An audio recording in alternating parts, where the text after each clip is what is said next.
ओडिशा राज्यातून तस्करी करून आणलेलं तब्बल 1.5 कोटी रुपयांचा गांजा असलेला कंटेनर पुण्याकडे जाण्यापूर्वी मिरज पंढरपूर महामार्गावरील तानंग फाट्यावर स्थानिक गुन्हे अन्वेषणच्या पथकाने पकडलाय। संशयित मंगेश प्रकाश मोरे वय 46 राहणार बोरजाईवाडी तालुका कोरेगाव जिल्हा सातारा याला अटक करून 1.5 कोटींचा 300 किलो गांजा आणि कंटेनर असा 2.25 कोटींचा मुद्देमाल जप्त केलाय। अंमली पदार्थांची तस्करी व विक्री रोखण्यासाठी पोलीस अधीक्षक तुषार दोशी यांनी यापूर्वीच स्थानिक गुन्हे अन्वेषणच्या पथकाला सूचना दिल्या।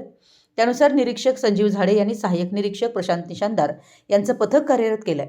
या पथकाला संशयित मंगेश मोरे हा कंटेनर NA 01 AD 9366 मधून मिरज ते पंढरपूर रस्त्याने गांजाची तस्करी करणार असल्याची माहिती गुरुवारी मिळाली। त्यानुसार पथकाने मिरज पंढरपूर महामार्गावरील तानंग फाटा ते मालगाव जाणाऱ्या रस्त्यावर सापळा रचलाय।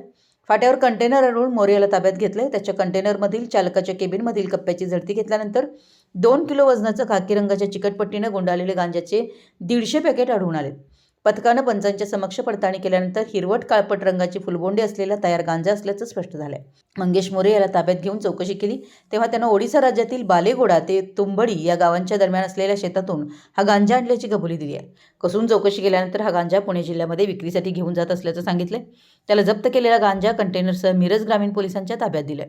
पोलीस कर्मचारी अनिल कोळेकर यांनी त्याच्याविरुद्ध फिर्याद दिली आहे। गुन्हे अन्वेषणचे सहाय्यक फौजदार सुभाष सूर्यवंशी, सागर लवटे, संदीप गुरव, अतुल माने, नागेश खरात, अनिल कोळेकर, सतीश माने, दर्यापा बांडगर, संदीप नलावडे, अमरीश फकीर, सागर टिंगरे, सोमनाथ गुंडे, अमर नरळे, अरुण पाटील आदींच्या पथकानं ही कारवाई केली आहे।